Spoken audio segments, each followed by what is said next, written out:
हिंगोली शहरातील बळसोंड भागातील माऊली नगरमध्ये राहत असलेले पत्रकार महेंद्र पुरी यांच्या घरावर शनिवारी रात्री 11:30 वाजण्याच्या सुमारास अज्ञातांनी हल्ला केल्याची घटना घडली। हल्ला करणारे कोण हे मात्र कळू शकले नाही, तरी त्यांच्या घरासमोरील लावलेली दुचाकी चोरट्यांनी ज्वलनशील पदार्थ टाकून जाळण्याचा प्रयत्न केलाय।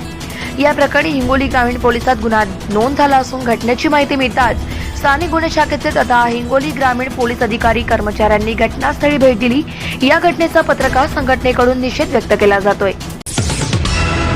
मराठा आणि ओबीसी समाजामध्ये भांडण लावण्याचा सरकारमधील नेत्याचा प्रयत्न असल्याचा आरोप उद्धव बाळासाहेब ठाकरे शिवसेनेच्या सुषमाताई अंधारे यांनी हिंगोलीतल्या पानकनेर गाव येथे भाषणादरम्यान केलाय।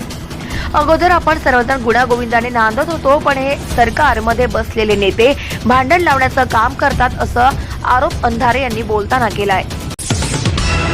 कानेगाव येथील निष्ठावंत शिवसैनिक दत्तराव नथुराम वाघमारे यांची शिवसेना उद्धव बाळासाहेब ठाकरे पक्षाच्या शेवाळा उपसर्कल प्रमुखपदी नियुक्ती करण्यात आली आहे। त्यांची नियुक्ती झाल्याने त्यांचा सत्कार शिवसेना नांदेड जिल्हा प्रमुख नागेश पाटील आष्टीकर, शिवसेना हिंगोली जिल्हा सहसंपर्क प्रमुख अजय उर्फ गोपू पाटील, हिंगोली जिल्हा प्रमुख संदेश देशमुख, संघटक बाळासाहेब मगर, युवासेना राज्य विस्तारक कृष्णा पाटील आष्टीकर, कळमनुरी तालुका प्रमुख सखाराम उबाळे यांच्या प्रमुख उपस्थितीत करण्यात आला।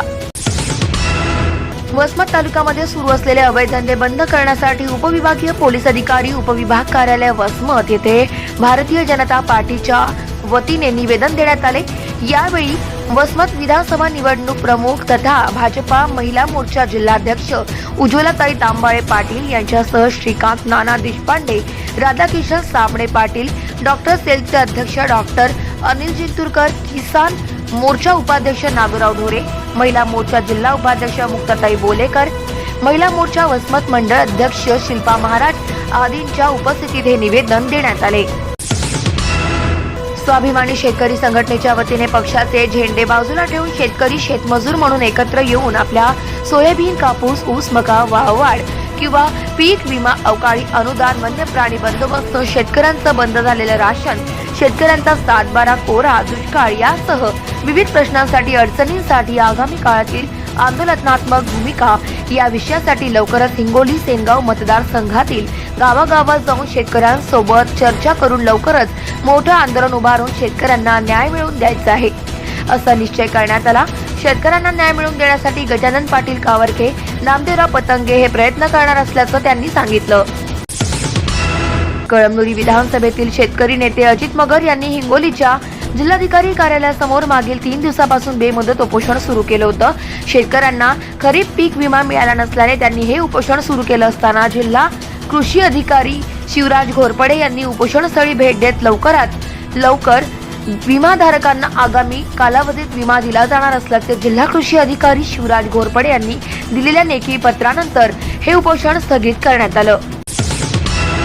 हिंगोलीच्या जिल्हाधिकारी कार्यालयासमोर शेतकऱ्यांचे नेते अजित मगर यांनी शेतकऱ्यांना पीक विमा मिळाला नसल्याने सुरू केलेल्या बेमुदत उपोषणाप्रसंगी हिंगोली लोकसभेतील शिवसेना नेते नागेश पाटील आष्टीकर, भारतीय जनता पार्टीचे गजाननराव घुगे यांच्यासह अनेक बड्या नेत्यांनी विविध पक्षातील पदाधिकाऱ्यांनी भेटी दिल्या।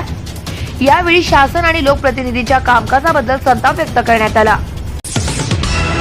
वसमत येथील राज रसोई येथील या हॉटेलमध्ये नुकताच भव्य कामगार मेळावा संपन्न झाला। या कामगार मेळाव्याचे आयोजन वसमत विधानसभा मतदारसंघाचे आमदार चंद्रकांत उर्फ राजूभैया नवघर यांनी केले होते। यामध्ये बांधकाम, रंगकाम, नळ फिटिंग, कारपेंटर, मजूर कामगार आदींनी मोठ्या संख्येने सहभाग घेतला होता। यावेळी उपस्थित सर्व कामगारांना आमदार चंद्रकांत उर्फ राजूभैया नवघरे यांनी संबोधित केले आणि त्यांच्या अडीअडचणी जाणून घेतल्या। वसमत तालुक्यातील हयातनगर येथील श्री चलमेश्वर महादेव मंदिर हे अवघ्या पंचक्रोशीत प्रसिद्ध आहे। या मंदिराचा आणि परिसराचा विकास व्हावा यासाठी ग्रामस्थांची मागणी होती। या मागणीला प्रतिसाद देत वरील स्तरावर पाठपुरावा करून 10 लाख रुपयांचा निधी शिवसेना तालुका प्रमुख आणि राजूदादा चापके यांच्या प्रयत्नाने मंजूर झाला असं नुकतंच ग्रामस्थांच्या प्रमुख उपस्थितीत या सभागृहाचे भूमिपूजन करण्यात आले। वसमत तालुक्यातील हयातनगर येथील जिल्हा परिषद शाळेच्या वर्गखोल्यांना दुरुस्तीची आवश्यकता होती व त्यामुळे विद्यार्थ्यांना नाहक त्रास सहन करावा लागत होता। हीच बाब लक्षात घेत शिवसेना तालुका प्रमुख राजूदादा चापके यांनी पाठपुरावा करत यासाठी 20 लाख रुपये निधी खेचून आणला। यामधून शाळेची दुरुस्ती होणार असून शालेय विद्यार्थ्यांना होणारा त्रास दूर होणार आहे। नुकतेच या विकास कामाचे भूमिपूजन शिवसेना तालुका प्रमुख राजदादा चापके यांच्या हस्ते करण्यात आले। यावेळी गावकऱ्यांची मोठ्या संख्येने उपस्थिती होती। Subscribe now and press the bell icon.